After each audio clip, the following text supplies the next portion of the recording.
Pika e kalimit kufitar në Kap Shtic ka përjetuar një fluks të lartë lëvizjesh gjatë 24 orët e fundit, duke shënuar një nga ditët më të ngarkuara të vitit.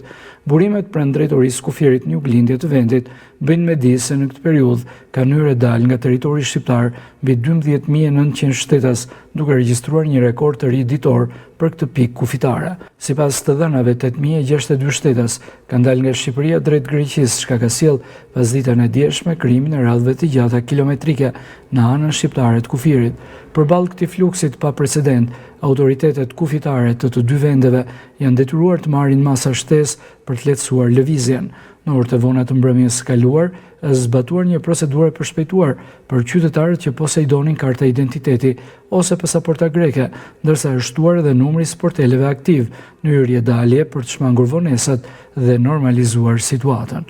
Autoritetet apeluan për qytetarët të planifikojnë udhëtimet e tyre me kujdes dhe të jenë të pajisur me dokumentacionin përkatës në mënyrë që të shmangin pritjet e gjata në kufi.